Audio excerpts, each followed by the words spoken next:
आज हम Gauss divergence theorems और स्टोक्स थ्योरम देखेंगे। तो स्टार्ट करते हैं गॉस डाइवर्जेंस थ्योरम्स। तो गॉस डाइवर्जेंस थ्योरम्स होता क्या है? गॉस डाइवर्जेंस थ्योरम एक टेक्निक है to find integration of vector field across the close surface, या फिर conversion from surface integral to volume integral. और सरफेस टू वॉल्यूम इंटीग्रल मतलब एक double integral to triple integral conversion होता है vector का by using Gauss divergence theorem. तो इसका स्टेटमेंट क्या होता है? The surface integral of a vector function along close path will equal to the volume integral of divergence of that vector. That vector in this case is vector भी। अब इसको proof करते हैं कि एक्चुअल में किसी वेक्टर का surface integral volume divergence उसके डाइवर्जेंस के वॉल्यूम इंटीग्रल के बराबर होता है या नहीं। तो उसके लिए हम क्या करते हैं, एक क्यूबिक क्लोज सरफेस एज्यूम करते हैं इस शेप का, और जिसका जो है डायमेंशन है dx dy dz। dx इसका जो है x मतलब इस डायरेक्शन का जो लेंथ है उसको dx को कंसिडर करते हैं, और इस डायरेक्शन की लेंथ को dy और इस डायरेक्शन की लेंथ को dz। अब हम क्या करते हैं, इस क्यूब के सेंटर में एक कोऑर्डिनेट सिस्टम एज्यूम करते हैं। ठीक है, सेंटर पे एक कोऑर्डिनेट सिस्टम एज्यूम करते हैं, और इस डायरेक्शन में है ये है x एक्सिस, ये है y एक्सिस, और ये है फ्रंट की ओर z एक्सिस। अब हम क्या करेंगे, अब जो फॉर्मूला के अकॉर्डिंग हमें क्या फाइंड करना है, सरफेस इंटीग्रल। तो सरफेस इंटीग्रल फाइंड करने के लिए क्या करेंगे, क्योंकि देखिए क्यूब में है 6 सरफेसेस, एक लेफ्ट राइट, एक फ्रंट बैक, और एक ऊपर और एक बॉटम में। तो टोटल 6 फेसेस है क्यूब के, तो हर एक फेसेस के इंडिविजुअली हमें सरफेस इंटीग्रल फाइंड करना होगा। उसके बाद हम देखेंगे कि वो एक्चुअल में इसके वॉल्यूम इंटीग्रल के बराबर में आता है या नहीं। चलिए फाइंड करते हैं सरफेस इंटीग्रल। तो इसके लिए हम कोई भी एक सरफेस ले लेंगे, इधर वाला या इधर वाला। तो हम पहले कंसिडर करते हैं इस सरफेस को। हाँ, और एक चीज़ उससे पहले, सरफेस इंटीग्रल फाइंड करने से पहले जो हमने यहाँ कोऑर्डिनेट सिस्टम सेंटर पे एज्यूम किया है, उसका एक पोजीशन, मतलब एक पोजीशन देते हैं उस पॉइंट को। तो उस पॉइंट का जो पोजीशन वेक्टर हम देते हैं v x i cap plus v y j cap plus v z k cap. ये हो गया उस पॉइंट का, जिस पॉइंट को हमने सेंटर पे एज्यूम किया है उसका पोजीशन वेक्टर। ठीक है, आप फाइंड करते हैं इस सरफेस का सरफेस इंटीग्रल। आप कोई भी सरफेस के स्टार्ट कर सकते हैं, मैंने ये सरफेस इस सरफेस से स्टार्ट किया सरफेस इंटीग्रल। तो अब इसके लिए हम क्या करते हैं, जैसे ये पॉइंट भी जो है वो सेंटर पे है, तो हम इस पॉइंट भी को इस सरफेस के लिए जब इधर से इसे इस सरफेस की ओर लाएंगे, तो हम ये एज्यूम करते हैं कि इस पॉइंट भी का जो पोजीशन होगा इस सरफेस को, इस सरफेस पे, वो होगा भी डैश। ठीक है, अब भी डैश होगा, तो अब इस भी डैश पॉइंट पे अब हम सरफेस इंटीग्रल फाइंड करेंगे। तो क्या होगा, भी डैश डॉट डी एस।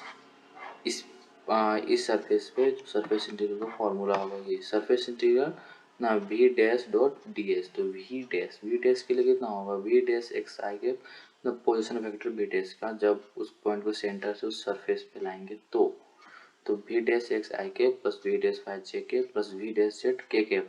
और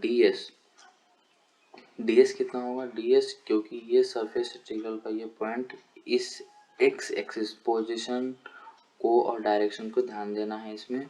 तो वो dx हाँ यहाँ पे x एक्सिस की ओर आएगा, dx में तो यहाँ पे इसका dx का कंपोनेंट नहीं होगा, तो बाकी बात यानी कि dy और dz वही हम यहाँ लिखेंगे dy एंड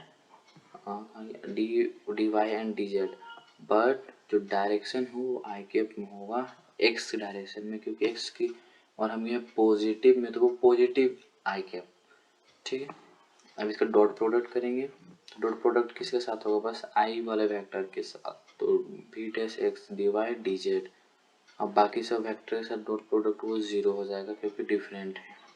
ठीक है, तो अब इस पॉइंट पे जो हमारा फाइनल वैल्यू होगा v डैश x के लिए वो कितना होगा। तो फाइनल वैल्यू फाइंड करने के लिए क्या करेंगे, सिंपल सा फॉर्मूला, इसका इनिशियल वैल्यू कितना था प्लस किस रेट से ये चेंज हुआ यहाँ से यहाँ तक आने में वो, प्लस इसने इनटू इसने कितना डिस्टेंस ट्रेवल किया इस सेंटर से यहाँ तक आने पे उसको। तो फॉर्मूला क्या होगा, final value equal to initial value plus rate of change, किसका rate of change, V X का रेट ऑफ चेंज, क्योंकि वी एक्स इधर आ रहा है तो उसका rate of change with respect to D X, की और डी एक्स ये है लेंथ। अब सेंटर से इसकी ओर आएगा तो इसका लेंथ कितना हो जाएगा, मतलब इस पूरे का लेंथ तो है डी एक्स, तो अगर सेंटर से आएगा तो उसका आधा है डी एक्स बाई टू।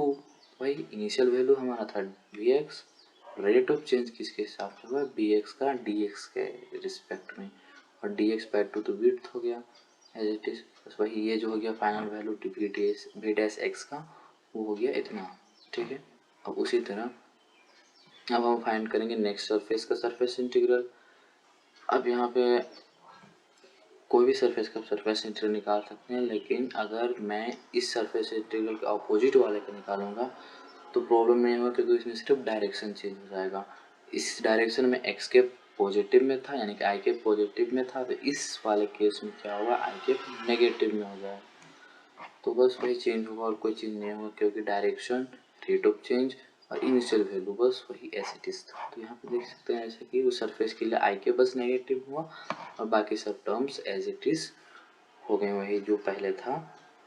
यहाँ पे dx भी नेगेटिव में हुआ, क्योंकि dx जो था वो डिस्टेंस हाफ नेगेटिव में ट्रेवल किया जा रहा था एक्स एक्सिस में, तो वो भी dx भी नेगेटिव में हो जाएगा और आई कैप तो नेगेटिव में होगा ही, क्योंकि वो एक्स अपोजिट एक्स के डायरेक्शन में जा रहा था। तो आई कैप भी नेगेटिव होने से ये टोटल टर्म्स नेगेटिव हो गया।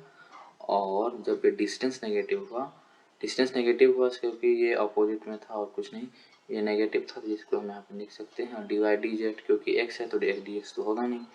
सिमिलरली अब बाकी सब सरफेस के लिए हम भी वैसे ही निकालेंगे। तो अगर हम मान के चलिए निकाले जाते हैं अपर वाला सरफेस के जो कि वाई डायरेक्शन में है, यहाँ वाले डायरेक्शन के लिए, तो वो कितना होगा, इसका इनिशियल पोजीशन यानी कि v y plus rate of change, किसका रेट ऑफ चेंज, इसका रेट ऑफ चेंज यानी कि वी वाई का rate of change with respect to what, with respect to इस वाई वाले डिस्टेंस के, कि ऊपर वाला डिस्टेंस डी वाई है तो डी वाई इंटू विड्थ। अब विड्थ कितना होगा, सेंटर से ऊपर की ओर यानी कि जो डी वाई है उसका हाफ, तो डी वाई बाई टू इसका डिस्टेंस। अब ये क्योंकि वाई ऊपर की ओर पॉजिटिव होता है, मतलब इस डायरेक्शन में पॉजिटिव है, इसलिए इसका सारा टर्म्स पॉजिटिव होगा। और डी वाई है यानी कि डी वाई होगा नहीं तो डी एक्स और डी जेड बचेगा सिर्फ। तो वाई के लिए जो हो गया वो कितना हो जाएगा, मतलब उस ऊपर वाले सरफेस के लिए कितना हो जाएगा, वो हो जाएगा इतना। ठीक है, अब इसी का अपोजिट वाले सरफेस का निकालेंगे तो बस नेगेटिव, वाई वाले के लिए, वाई डायरेक्शन वाले के लिए, जेड डायरेक्शन वाले के लिए कितना, ये मैंने से पहले लिख दिया जेड डायरेक्शन वाले को, जो कि बैक मतलब उस पीछे वाले के लिए जो होगा वो इतना होगा, और फ्रंट वाले सरफेस के लिए कितना होगा, कुछ नहीं बस यही टर्म्स होगा, बस दोनों में पॉजिटिव ना नेगेटिव ना रह के ये पॉजिटिव हो जाएगा। अब हमने इंडिविजुअली तो निकाल दिया सारा सरफेस का सरफेस इंटीग्रल, अब हम क्या करेंगे, इसको ऐड कर देंगे सब में, टोटल ऐड करते हैं। चलिए, तो टोटल ऐड करने पर जिसका सरफेस इंटीग्रल आएगा वो आएगा इतना। इतना कैसे, देखिए यहाँ मैंने इसको दोनों वाले को लिख दिया एक जगह पे, ये नेगेटिव नेगेटिव भी कैंसिल, ये भी वाई कैंसिल, और बी जेड यहाँ एक पॉजिटिव वाला होगा उससे कैंसिल, तो बचेगा क्या, ये नेगेटिव पॉजिटिव, ये नेगेटिव अंदर जाएगा पॉजिटिव, ये नेगेटिव भी पॉजिटिव। तो लास्ट में जो हम जिस टर्म के साथ बचेंगे वो टर्म्स कितना होगा, ये दो बार, ये दो बार, और जेड वाला भी दो बार, सॉरी। तो सबको ऐड करेंगे हम यहाँ पे, तो ऐड करने पर कितना आएगा, दो आएगा, सब टर्म्स दो दो बार रिपीट होगा, तो हम यहाँ से दो कॉमन निकाल लेते हैं। उसके बाद लास्ट में अगर यहाँ से फिर से दो कॉमन निकालेंगे तो ये दो कैंसिल हो जाएगा, तो हमारे पास जो लास्ट में टर्म बचेगा वो इतना d x d y d z सब टर्म्स में होगा, जो कि कॉमन निकल जाएगा यहाँ पे इतना। ठीक है, अब उसके बाद क्योंकि हमें फॉर्मूला पता है del b x by del x plus del b y by del del y plus del v z by del z किसका फॉर्मूला होता है, डाइवर्जेंस ऑफ भी, मतलब डाइवर जो वेक्टर यहाँ पे उसका डाइवर्जेंस का फॉर्मूला। तो ये किस में चेंज हो जाएगा, डाइवर्जेंस में। और ये जो है वो वॉल्यूम का लेंथ विड्थ और हाइट, तो ये जो हो गया वॉल्यूम, डी टाउ है यहाँ पे, तो ये हो जाएगा डी टाउ। तो हम देख सकते हैं जो सरफेस इंटीग्रल आया, total surface integral close surface जो वॉल्यूम था क्लोज सरफेस उसका, यहाँ पे double integration of close surface भी डॉट डी एस कितने बराबर हो गया, डाइवर्जेंस भी डॉट डी टाउ, या डाइवर्जेंस ऑफ भी डी टाउ जो कि है ये वॉल्यूम के लिए रिप्रेजेंट, ये प्रूफ हो गया। अब हम देखते हैं Stokes theorem. The Stokes theorem just like किसके तरफ, गॉस डाइवर्जेंस थ्योरम के जैसे हैं। तो गॉस डाइवर्जेंस थ्योरम में क्या था, हम वहाँ पे सरफेस इंटीग्रल को वॉल्यूम इंटीग्रल में चेंज कर रहे थे। तो स्टोक्स थ्योरम एक टेक्निक है तो find integration of a vector close path, लेकिन किस टाइप का integration, line integration. Stokes theorem को यूज करते हैं लाइन इंटीग्रेशन में। अब लाइन इंटीग्रेशन का मतलब क्या, लाइन इंटीग्रेशन का मतलब line integral to surface integral, किसी भी लाइन इंटीग्रल को सरफेस इंटीग्रल में चेंज कर सकते हैं हम स्टोक्स थ्योरम को यूज करके। और इसका मतलब कि क्या, क्योंकि line integral to surface integral मतलब क्या, मतलब single integration to double integration, जिस थ्योरम का यूज करते हैं सिंगल इंटीग्रेशन को डबल इंटीग्रेशन में चेंज करने के लिए। इसका स्टेटमेंट भी देखते हैं। तो इसका स्टेटमेंट क्या होता है, line integral of a vector along a close path, वो क्लोज पाथ हम मान के चलते हैं सी किसके बराबर होगा, सरफेस इंटीग्रल, यहाँ पे क्लोज नहीं है वो सरफेस इंटीग्रल, और sorry curl of the surface integration of that vector, जो वेक्टर हमने दिया है उसका उस वेक्टर के बराबर होता है जो वेक्टर हमने लिया है वो। The line integration of a vector point function along a closed curve will be equal to the surface integral of curl of that vector across the area enclosed by the curve। इस curve के along जो close surface मतलब closed area है उस close area के बराबर होगा। अब चलिए हम इसका प्रूफ देखते हैं। तो प्रूफ देखने के लिए हमें क्या करना होगा, हम एक क्लोज सरफेस एज्यूम करते हैं, ठीक है, क्लोज सरफेस एज्यूम करते हैं और उस क्लोज सरफेस में एक और रेक्टेंगुलर सरफेस, एक स्मॉल रेक्टेंगुलर सरफेस कंसीडर करते हैं with length dx and dy। अब इसका लाइन इंटीग्रल हमें फाइंड करना होगा, क्योंकि अकॉर्डिंग टू स्टोक्स थ्योरम में लाइन इंटीग्रल को ही सरफेस इंटीग्रल के बराबर ही प्रूव करना होता है। तो हम क्या करेंगे, इस कर्व को एज्यूम करेंगे क्लोज कर्व, उसमें एक सरफेस एज्यूम करेंगे, उस सरफेस का लाइन इंटीग्रल फाइंड करेंगे, उसके बाद उसको इंटीग्रेट कर देंगे, तो इस क्लोज सरफेस के लिए हमें वो मिल जाएगा। तो अब इसके लिए हमें क्या होगा, इस जो हमने रेक्टेंगुलर सरफेस एज्यूम किया उसके लिए इच जो इधर बाउंड्री मतलब इच साइड के लिए हमें क्या लाइन इंटीग्रल फाइंड करना होगा। तो जैसे हमने सरफेस इंटीग्रल फाइंड किया था वैसे ही इंटीग्रल यहाँ पे फाइंड करना है। बस इसमें हमें जो हमने सिमिलरली करके अलग अलग साइड्स के लिए निकाला था वैसा हमें नहीं निकालना है, यहाँ हमें इंडिविजुअली निकालना होगा हर एक साइड के लिए।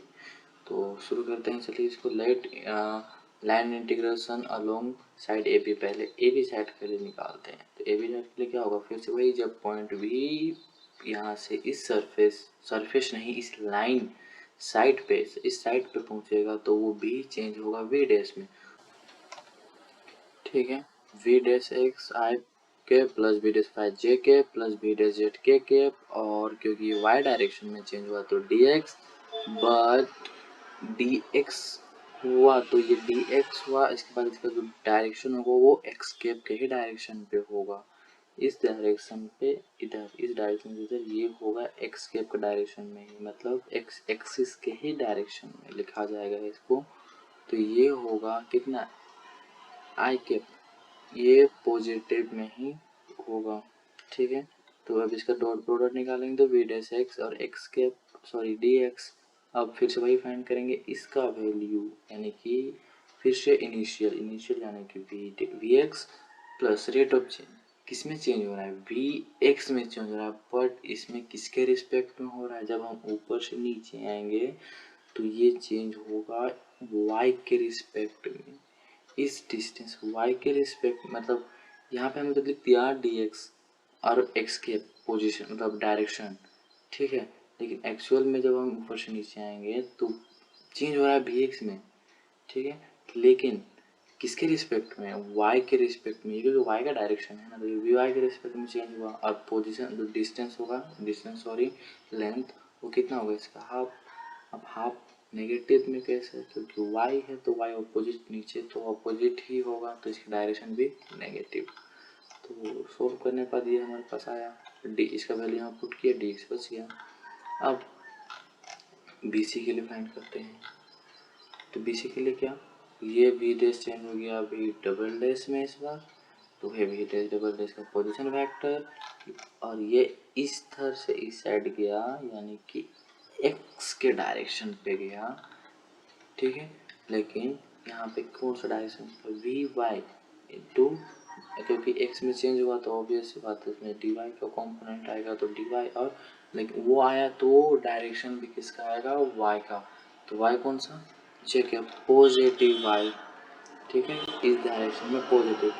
उसी तरह इधर लेंगे तो वो नेगेटिव में जाएगा, जिस तरह हमने वहाँ नेगेटिव डायरेक्शन दिया था तो ऊपर में वो पॉजिटिव जाएगा। तो यहाँ कितना पॉजिटिव वाई जे कैप, जे कैप हो गया। डॉट प्रोडक्ट निकालेंगे, इतना आ गया। सिंपल से मैथमेटिकल कैलकुलेशन फिर से, b c initial b y rate of change किस में ही चेंज हो रहा है, भी वाई में ही चेंज हो रहा है, जिसमें यहाँ पे भी वाई में भी एक्स में चेंज हो रहा था उस तरह यहाँ पे भी वाई में चेंज हो रहा है, लेकिन किसके रिस्पेक्ट में, डेल एक्स के रिस्पेक्ट में, डी एक्स वही partial derivative partial del x के रिस्पेक्ट में into d x by two, D x sorry यहाँ पे complete d x by two, D x by two क्यों, क्योंकि डी एक्स ये लेंथ है ना पूरा, तो यहाँ से यहाँ हाफ, किसका हाफ, इस लेंथ का हाफ, यानी कि डी एक्स का आधा, तो भाई पॉजिटिव में आएगा ये। और जो वाई जो यहाँ पहले से तो फॉर्मूला में है, मतलब जो हमने निकाला उसमें, तो ये टी वाई। अब हम लाइन इंटीग्रल फाइंड करते हैं along side c d, c d किधर, ऊपर वाले में। तो ऊपर वाले में यानी कि उसमें हम क्या लेते हैं, वी ट्रिपल डैश का वैल्यू, और उस ऊपर वाले यहाँ पे, मतलब यहाँ पे ये कौन सा डिस्टेंस है, डी वाई पर चेंज हो रहा है वाई में, लेकिन कितना लिखेंगे डी एक्स, और डायरेक्शन भी उसी का लगेगा। तो डी एक्स अब ऊपर, मतलब ये नेगेटिव डायरेक्शन में है एक्स के, एक हमने नीचे लिया था ना पॉजिटिव, तो ये ऊपर जाएगा उसी का अपोजिट ओरिजिन के, तो कितना होगा नेगेटिव डायरेक्शन के साथ, ये नेगेटिव, और इसका वैल्यू हम फाइंड करेंगे इनिशियल रेट ऑफ चेंज बटा डिस्टेंस, और ये डी एक्स जो पहले से था, ठीक है। इस बार y नेगेटिव नहीं हुआ, क्योंकि y का जो डायरेक्शन लेंथ था वो पॉजिटिव था, इसलिए ये चेंज नहीं हुआ, ये प्लस ही रहा। और ये तो डायरेक्शन था किसका, ऊपर जाने की ओर, तो ये तो होना ही था इसको नेगेटिव, पर डिस्टेंस नेगेटिव नहीं हुआ इस बार, इस चीज़ को ध्यान रखना है। The line integral of D A, अब इस साइड वाले जो था हमारा रेक्टेंगुलर सर्कल के इस साइड, यानी कि डी ए वाले साइड के लिए, तो वो हम कैसे फाइंड करेंगे, तो उसके लिए हम इधर से जाएंगे, इधर यहाँ से यहाँ पे सरफेस, यहाँ पे v four dot d a, तो वी फोर एक्स आई के वी4, मतलब वही जो डायरेक्शन होगा इसका पोजिशन वेक्टर का वी4 एक्स के लिए, वो वही इसी को हम लिखेंगे यहाँ पे भी। उसके बाद एक्स वाई और जेड कंपोनेंट में ये इस साइड गया, किधर चेंज हुआ एक्स में, लेकिन कौन था, वाई वाला, जो उसका है लेंथ डी आई, और वाई के डायरेक्शन में चेंज हुआ नेगेटिव क्यों, इस साइड में हम लोग ओरिजिन के इस साइड में पॉजिटिव था वाई कंपोनेंट, इधर आया नेगेटिव हो गया, कुछ नहीं बस। अब इसको डॉट प्रोडक्ट करते हैं तो हमारे पास इतना आएगा, यहाँ पे डॉट प्रोडक्ट करेंगे, यहाँ पे इतना आएगा माइनस साइन के साथ। अब इसका वैल्यू फिर से फाइंड करेंगे, इनिशियल रेट ऑफ चेंज बटा विड्थ आधा dx का, क्योंकि चेंज dx के ही रिस्पेक्ट में, मतलब dx के डायरेक्शन dx के रिस्पेक्ट में ही चेंज हुआ इस साइड में, तो हाफ हो गया, बचा dy। अब क्या करेंगे, जैसे वहाँ हमने किया था इसको ऐसे ऐड कर देंगे, तो ये इधर वाला सारा कंपोनेंट कैंसिल हो जाएगा, तो जो बचेगा हमारे पास वो इतना बचेगा, ठीक है। अब उतना बचने के बाद हम क्या करेंगे, वी डॉट डी आर, हमारे पास इतना बच, सोल्व कीजिएगा वो इतना आ जाएगा। अब ये जो होता है ये वैल्यू होता है डेल क्रॉस भी का। अगर आप चाहते हैं तो चेक करना तो आप कर सकते हैं डेल क्रॉस भी, तो डेल क्रॉस भी जैसे कीजिएगा तो वो वैल्यू इतना आएगा। और d x d y length into breadth what is this d s, यानी कि सरफेस को जो इसका सरफेस का वैल्यू मतलब एरिया ऑफ सरफेस, तो ये इतना आएगा। इसको हम चेंज कर सकते हैं यहाँ पे, और एग्जैक्टली यहाँ पे अगर हम इसे लिखना चाहें तो ये पहले, ठीक है। तो मैंने प्रूव कर दिया ना, line integral of a vector along closed path will equal to the surface integral of that vector equal to the curl of surface integral of that vector, जो वेक्टर हमने लिया है वो उसके सरफेस इंटीग्रल के बराबर होता है। तो ये प्रूव हो गया हमारा स्टोक्स थ्योरम।